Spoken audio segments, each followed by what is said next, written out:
itu berasal dari kota Antokia, yaitu di Mesir ya. Dia itu sampai bilang bahwa sebenarnya itu kalau misalnya mau dicek ya, itu ada 312 jenis demam yang klasifikasinya berbeda dengan kedokteran saat ini tentunya ya. Yang dimaksud 312 jenis demam itu klasifikasinya beda. Karena apa? Karena pandangan zaman itu berbeda dengan sekarang. Tapi yang saya suka kenapa saya mendalami ilmu ini adalah kita lebih gampang mencerna. Kalau saya sendiri merasa lebih gampang mencerna apa yang dikatakan oleh mereka daripada saya harus menghafalkan nama-nama penyakit ya. Atau juga saya harus menghafalkan nama-nama obat itu memang apa ya? Karena saya dulu juga kuliah di jurusan farmasi. Wah itu farmasi itu banyak yang mengira itu adalah ilmu hitungan. Padahal farmasi itu ilmu menghafal gitu. Seberapa kuat kita menghafal. Kenapa? Karena obat-obatannya banyak. Kalau tadi ada ibu yang ngomong masalah antibiotik. Antibiotik itu dari golongannya itu ada banyak tuh. Belum namanya itu ada nama generiknya. Terus juga ada nama paten ya. Nama paten itu adalah nama mereknya dia gitu ya. Kayak misalnya yang paling mudah aja paracetamol gitu kan. Paracetamol itu yang patennya ya ada nama-nama yang sering kita kenal tuh, ada Panadol, Paramex dan sebagainya itu isinya paracetamol. Dan itu kita harus hafal tuh. Makanya kadang kalau untuk kita yang jarang praktek di dunia farmasi itu kadang yang seperti itu ya sering lupa gitu ya. Nah bedanya ketika saya belajar di kedokteran Islam ini, walaupun memang saya lebih banyak belajar otodidak daripada dengan guru karena memang susah mencari guru untuk di bidang ini ya.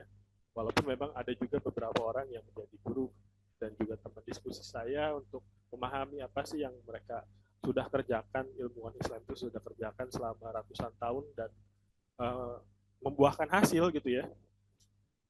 Jadi dari 300 jenis demam itu kalau mau dipermudah ya. Demam itu ada yang berupa reaksi tubuh terhadap pengaruh lingkungan gitu ya. Seperti misalnya demam karena panas yang kita kenal sekarang dengan heat stroke.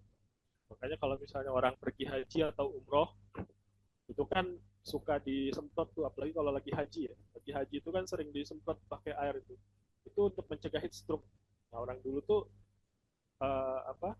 sering terkena itu ketika mereka itu datang ke Mekah. Gitu. Makanya kan ada hadisnya itu ketika ada satu kumpulan orang datang ke Mekah itu langsung kolaps. Kenapa? Karena panasnya itu luar biasa yang menyebabkan akhirnya dia demam, kejang, dan pingsan. Atau juga karena makanan, pengaruh makanan. Bisa juga karena pengaruh makanan yang di dalam tubuh menjadi rusak karena tidak sempurna dicerna, akhirnya menimbulkan demam. Terus juga ada juga yang berupa masalah kejiwaan, misalnya apa? Terlalu emosi, terlalu marah, marah yang berlebihan, akhirnya demam. Gitu. Bahkan kadang anak-anak kita sendiri kalau misalnya kita tinggal ya beberapa hari itu kadang sakit demam tuh, tapi ketika kita pulang terus kita gendong, kita peluk ya, kita gendong aja, itu demamnya turun sendiri gitu. Apalagi kalau misalnya anak itu sakit demamnya terus nggak bisa tidur gitu ya, apa namanya nangis terus gitu. Kalau misalnya bapaknya pulang datang nggak perlu dikasih obat tuh kadang turun sendiri tuh demamnya karena apa? Karena itu pengaruh dari kejiwaan.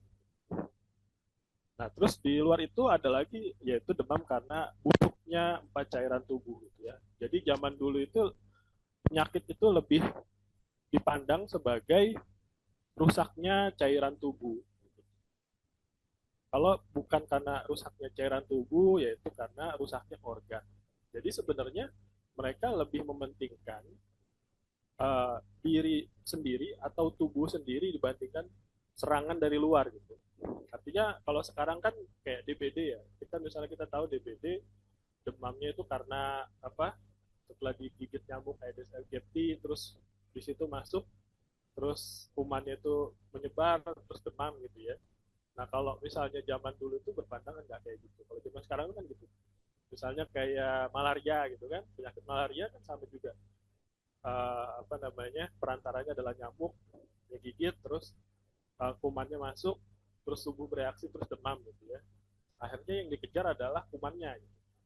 Bukan dirinya sendiri. Kalau zaman dulu itu adalah dirinya sendiri gitu. Makanya dulu ada klasifikasi kayak misalnya antara cacar dan campak ya, itu dokter yang namanya Arozi itu membagi dua tuh klasifikasinya. Kalau misalnya campak itu adanya di sini, kemudian cacar itu adanya di sini gitu. Kalau misalnya cacar karena dia pengaruh rusaknya atau busuknya darah, tidak boleh orang itu terlalu banyak makan buah, terutama buah anggur misalnya seperti itu ya. Kenapa? Karena nanti kalau dia makan buah anggur terjadi masuk kuman di dalam tubuhnya, maka dia akan sakit. Nah, itulah yang berlaku pada zaman itu dan sebenarnya sampai sekarang ini masih bisa diterapkan gitu. Jadi yang kita kejar itu bukan kumannya gitu. Karena apa? Karena kuman itu ya mau kita ada di dalam rumah atau luar rumah itu mereka bertebaran ya. Virus, bakteri dan sebagainya itu ya selalu ada gitu ya. Mereka itu bisa hinggap ke bersama debu ya, melayang-melayang di udara gitu kan. Terhirup kita nggak tahu kan kalau misalnya kita di jalanan gitu ya banyak polusi itu kan banyak debu itu bisa jadi di situ kuman ikut nimbrung tuh naik ke apa namanya naik ke debu-debu ya karena kan polusi itu kan aerosol ya. Jadi udara yang bercampur debu atau bercampur logam berat yang melayang-layang dan di situ kadang ada juga kuman nimbrung tuh makanya kan ketika ada wabah itu kayak misalnya terakhir COVID itu kan kita disuruh pakai masker kan kenapa karena ya kuman itu memang melayang-layang di udara ya walaupun kuman COVID itu sebenarnya punya jangka waktu hidup kalau dia nggak menemukan inang dalam sekian jam maka dia akan mati sendiri gitu kan. Jadi sebenarnya ya kuman itu selalu ada di lingkungan kita tidak bisa kita steril gitu makanya pada zaman itu yang dikejar adalah mempertahankan diri gimana caranya yaitu menguatkan diri misalnya atau menguatkan diri sesuai dengan musimnya sesuai dengan karakter dirinya sesuai dengan apa namanya kecocokan karakter umurnya ya gitu. Misalnya apa? Misalnya yang dimaksud empat cairan tubuh itu adalah darah, lendir, empedu kuning dan empedu hitam. Kalau zaman sekarang tuh nggak ada empedu hitam. Yang ada tuh empedu ya yang warnanya kuning itu ya yang disebut dengan bilirubin gitu ya. Yang berhubungan dengan SGPT, SGOT, hati dan empedu itu ya cuma itu aja tidak ada yang namanya empedu hitam. Kalau zaman dulu itu ada empedu hitam. Terus ada lendir, ada darah. Misalnya lendir itu ya dahak itu termasuk lendir, tapi juga ada juga lendir yang misalnya kayak cairan yang ada di otak itu juga berhubungan dengan nutrisi yang di convert atau diubah menjadi lendir gitu ya. Makanya otak itu harus selalu dalam keadaan dingin. Kalau otak itu panas ya terjadi radang. Gitu. Mereka berpikirnya sesederhana itu ya. Nah, ketika salah satu dari empat cairan ini rusak, maka bisa menimbulkan demam. Makanya kalau misalnya empat cairan ini rusak ketika terjadi demam itu perlu dibuang tuh cairan yang rusak atau busuk itu. Kalau dia sudah dibuang akan dengan sendirinya penyakit itu hilang, demam itu akan turun. Ada juga yang demam karena menyerang organ tubuh, yaitu misalnya menyerang organ paru-paru, misalnya pada kasus TBC, gitu ya, yang disebutkan dalam kitab Tibbun Nabawi itu disebutnya kuma adik ya, disebutnya atau demam tumbuk atau demam hektik. Itu demamnya tipenya beda lagi tuh. Kenapa? Karena TBC itu kan organ dalam. Jadi justru panas demamnya tuh adanya di dalam. Di luar itu nggak terlalu berasa panas, tapi di dalam itu dia panas banget. Penanganannya beda juga. Gitu. Jadi memang akhirnya dengan uh, mengetahui hal itu paling tidak, walaupun kita secara mandiri belum atau tidak punya obatnya, tapi paling tidak kita bisa mengatur pola makannya dulu. Gitu.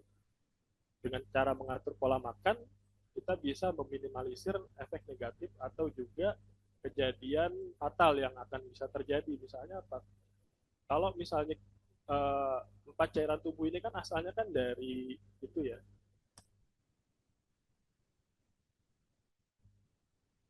Suaranya kecil. Halo? Suaranya besar apa kecil ini? Nah, ya seperti itu Ustaz. Kalau didekatin lebih enak, lebih Oh, jelas. ya harus Ya, nempel ya ini ya. ya benar Ustaz. Ya jadi kalau misalnya apa? Karena empat cairan tubuh ini asalnya dari makanan yang kita makan, ya, maka ketika makanan yang kita makan itu baik, maka akan menghasilkan empat cairan tubuh yang baik. Misalnya apa? Misalnya kita minum madu ya.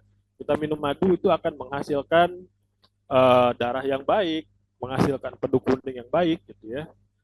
Kalau misalnya kita minum susu menghasilkan darah yang baik gitu, atau misalnya kita makan telur setengah matang akan menghasilkan darah yang baik, tapi ketika kita makan telurnya itu di dadar, maka berpotensi menghasilkan cairan tubuh yang kurang baik.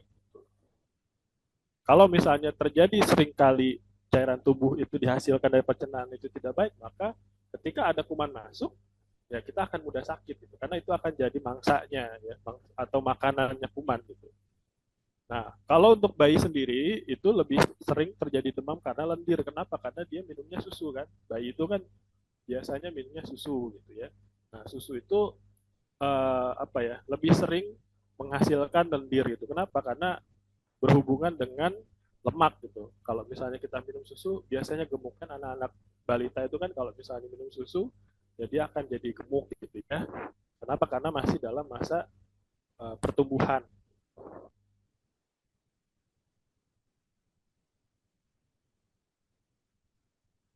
Nah, terus bagaimana sih menghindari penyebab demam? Ya, ini ada perbedaan-perbedaan ya. Misalnya apa? Yang paling penting adalah sebenarnya ya, kenapa orang itu sebenarnya lebih baik mandi dulu daripada makan dulu. Kalau misalnya habis makan baru mandi, itu sebenarnya merusak pencernaan dan itu bisa menyebabkan demam. Kenapa demam terjadi? Karena itu tadi ketika kita mencerna, terus kita mandi, maka akan tidak sempurna pencernaannya yang menghasilkan 4 unsur cairan tubuh yang rusak itu ya, karena dia rusak atau busuk akhirnya timbullah penyakit demam. Makanya termasuk bayi pun kalau bisa mandi dulu baru disusuin gitu ya, dan mandinya kalau bisa pakai air hangat, kecuali dalam kondisinya misalnya sangat dingin gitu ya, hujan terus, nah baru itu dimandikan air hangat, kecuali kalau misalnya terlalu panas, misalnya udaranya sangat panas, nah itu boleh mandi pakai air yang adem gitu ya. Tapi bayi itu lebih condong dimandikannya dengan air hangat gitu. Dan yang paling penting sebaiknya mandi mandi dulu baru disusuin gitu. Kenapa? Kalau misalnya dia nyusu dulu terus habis itu dimandiin, maka itu bisa berpotensi susu yang ada di pencernaannya itu akan rusak. Akhirnya apa? Jadinya demam. Dan sebenarnya orang dewasa pun demikian ya, kalau misalnya habis makan terus mandi ya kadang itu akan timbul demam. Yang paling sering itu biasanya habis makan terus berenang. Nah itu paling fatal tuh kalau misalnya habis makan langsung berenang gitu ya. Itu nanti akan menyebabkan timbulnya demam. Kenapa? Karena itu adalah gejala penyakit gitu. Kenapa? Karena demam itu adalah gejala penyakit, bukan penyakit itu sendiri sebenarnya gitu kan. Hanya beberapa jenis demam yang memang itu berupa penyakit ya, artinya seperti tadi demam karena karena emosi gitu ya, atau karena panasnya lingkungan gitu ya, itu kan bisa langsung diredakan dengan mandi air dingin gitu. Kemudian ketika anak makan buah sebaiknya tidak langsung minum. Kenapa? Karena itu bisa membuat hasil pencernaannya itu tidak sempurna. Hasilnya apa? Nanti humornya atau cairan darahnya itu tidak sempurna cerna, akhirnya menjadikan dia busuk atau terfermentasi, ya akhirnya jadi sakit, demam gitu. Atau juga habis makan buah terus langsung lari-larian ke sana ke sini gitu. Kenapa? Karena ketika habis makan kita tuh butuh energi untuk pencernaan itu mengolah makanan, tapi ketika waktunya mencerna makanan, energi dipakai untuk disalurin ke kaki gitu kan, ke fisik yang lain-lain, akhirnya energi ke pencernaannya kurang, akhirnya pencernaannya tidak sempurna. Disitulah awal timbulnya penyakit gitu. Kemudian juga pada balita dan anak-anak itu sebisa mungkin batasi konsumsi tepung gandum dan tepung gandumnya seperti tepung terigu gitu ya. Terus juga makanan minuman yang manis, karena apa? Karena tubuh mereka lembab gitu. Tandanya lembab apa? Sebenarnya anak-anak itu kalau kita bayangkan sama seperti toge ya. Kacang itu yang kering ketika kita cemplungin ke air atau ke kapas basah, karena dia lembab itu dia numbuh. Nah, itu tandanya dia tuh kelembapannya itu membuat dia tumbuh. Makanya anak-anak itu kan dalam masa pertumbuhan disebutnya lembab, karena apa? Karena dia masih bertumbuh gitu. Kemudian pada balita dan anak-anak jangan banyak makan buah-buahan yang manis, terutama saat cuaca panas. Itu juga bisa menyebabkan demam. Gitu. Pada balita dan anak-anak juga usahakan jangan sampai sering sembelit, terutama ketika demam, terus dia tidak bisa buang air besar, itu akan memperparah demamnya, malah bisa nanti kena step ya, Kenapa? Karena sembelit itu